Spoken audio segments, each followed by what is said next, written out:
it's your girl Candy Glam. I am back with another video, and if you can't tell by the title below, today I'll be talking about ulcerative colitis and how I found out that's what I have. So if you're wanting to hear more about this story, then stay tuned. Alright, so I just want to make it, quick and just get straight to the point. I started having symptoms back in November of 2020, and it's now 2021. And the symptoms were, I kept blaming it on me drinking alcohol. Although that is a trigger, at least it's a trigger for me. I blamed it on drinking alcohol, and I just thought maybe it just upset my stomach, and I thought maybe I was just having diarrhea.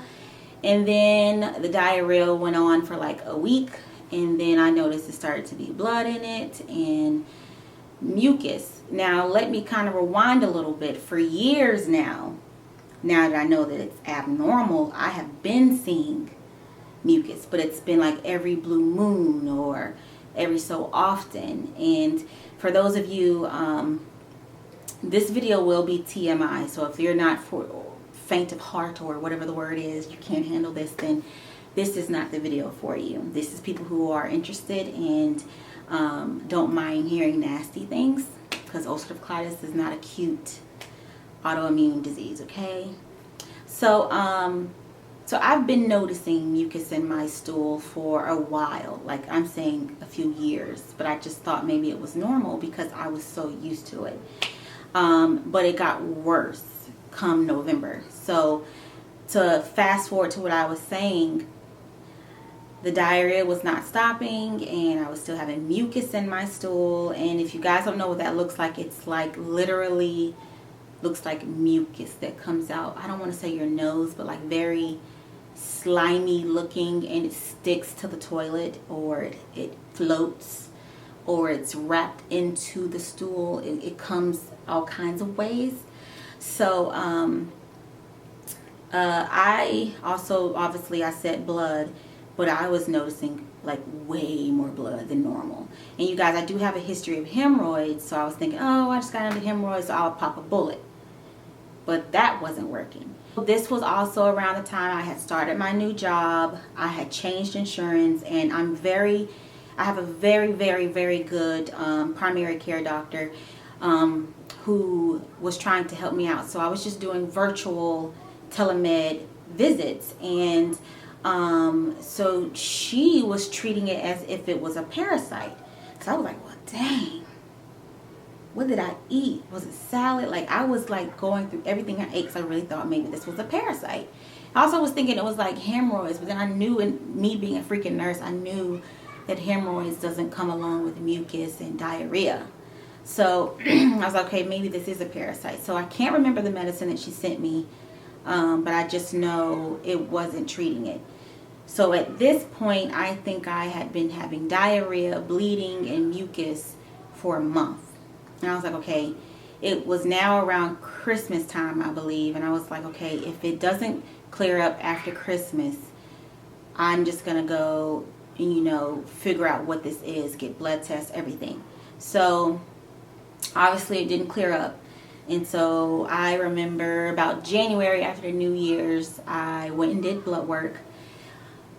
I do remember, since they were doing me a favor, they had already put me on antibiotics, so it was hard to even see if this was like an actual infection I was getting or a parasite, because they had already treated me.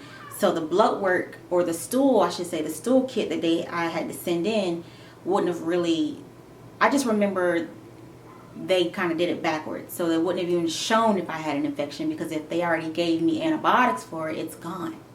So I remember feeling like, okay, they did it backwards, but they were doing me a favor. So I did do a stool kit, blah blah blah, and it came back with nothing really. Or the stool kit came after the fact that my doctor said, okay, you need to go to a colonoscopy, get a colonoscopy done. So I got my colonoscopy in, it was either the end of January, beginning of February. I got it. And by this time, to just go into more detail on how my symptoms were going, I was not able to hold my stool at all. And you guys, I'm on the floor, I should say, ripping and running, doing procedures all day at work.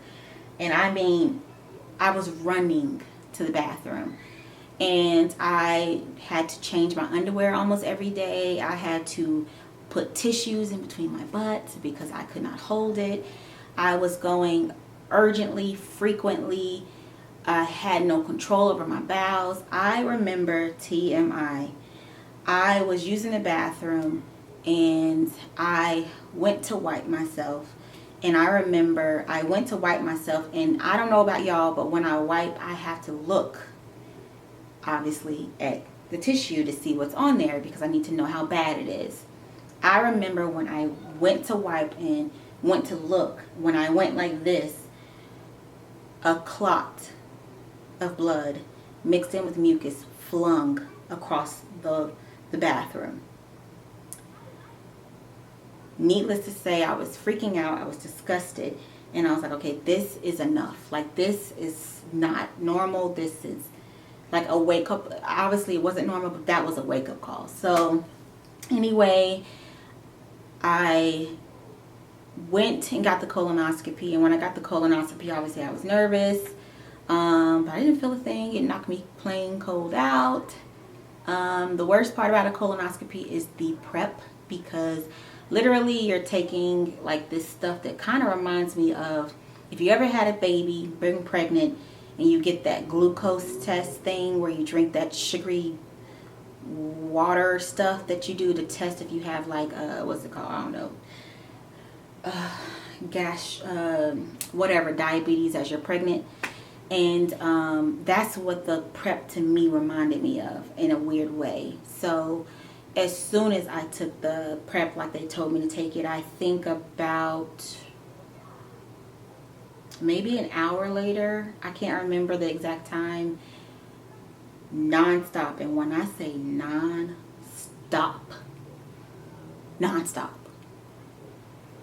flushing your body out like straight, sound like you're peeing, but it's straight boo-boo. Mind you, guys, I was already having diarrhea because of the symptoms I was having. So my excuse my language, y'all, my ass, okay, was tired, okay? It could not catch a break. Anyway, just fast forward to I wake up from my lovely, you know, half la la land sleep that they put you in during colonoscopy. And I wake up and I just remember my boyfriend was there with me and the doctor walked in and just willy-nilly. So yeah, we do expect that you do have ulcerative colitis. And I'm like waking up like, and I'm a very emotional person. That's how whatever I was, like out of it a little bit I was. Cause I was like, did he just, because to me, I know doctors, obviously, because I am in the field. I know that they don't do it on purpose, but they just give you horrible information so willy-nilly and so nonchalantly. But I kind of had an idea of what I was working with because I know the symptoms. I've studied it. You know, you try not to diagnose yourself, but I literally was leaning towards either this is IBS, Crohn's disease, or ulcerative colitis. I was just honestly, me knowing the logic, I was still in my head thinking maybe this was a parasite they ain't found somewhere, okay? It ain't get it all. But no. So, needless to say, I've been diagnosed now since I am taping this video right now in August. Whenever this video goes up, you guys, just know, add that amount of time. But I was diagnosed in February. So ever since then, I have been dealing with it. They put me on this medicine that is a suppository that I have to take daily. On my insurance, that medication is like $800 something. With GoodRx, it's like $140, I think. Can y'all explain that logic to me? Can y'all? It makes no sense to me. But let's just not get on that. Just know that I have to take a suppository, and it starts with the M. I think it's mesalamine, blah. I will put it down below in the description box what it is. I do know it's 1,000 milligrams, so it's that heavy duty stuff. I can tell when I miss a day or two on taking my medicine, because literally it's like my butt feels tired again. And it's hard to explain, but it's like my butt like dry heaves. Like, you know when you have to throw up but you can't. It's like you're going. That's what my butt does.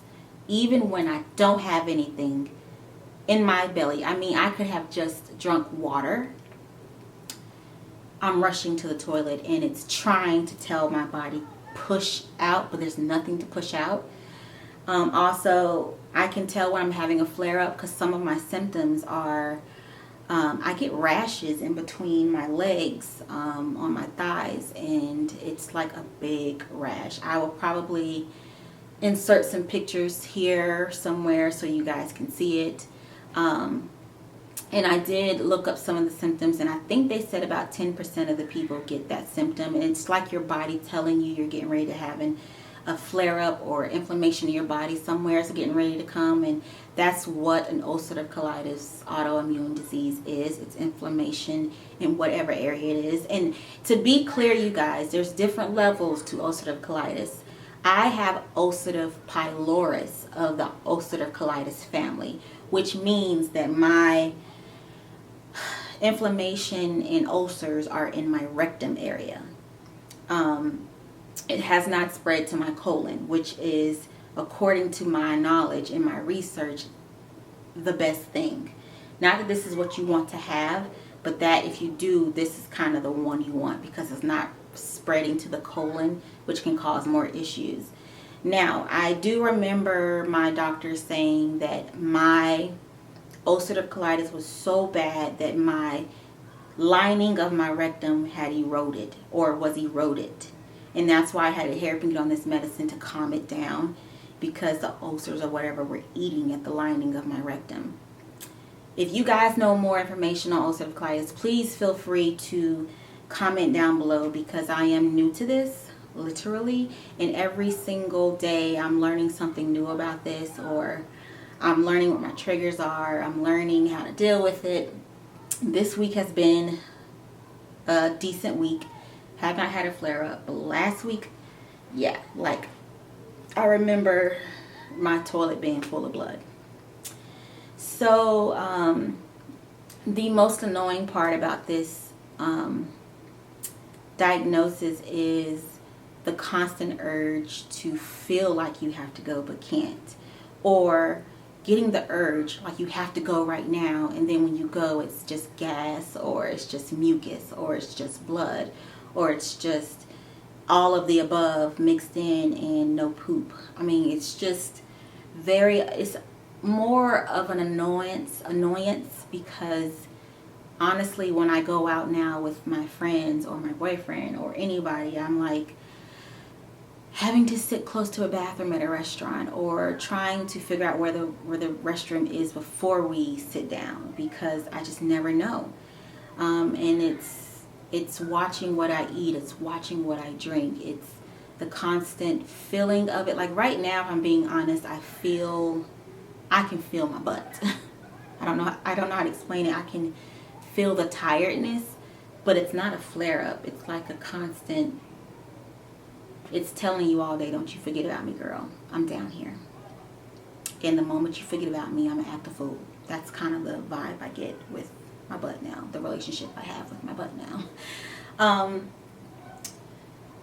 It's something I'm learning each day. It's something that I have to pay attention to on a regular basis. I might have to get colonoscopies on a regular basis just to make sure that everything's good, it's not spreading, and make sure that my medicine is doing okay, because I know that if this medicine doesn't work, I'll have to change to probably Humira or something.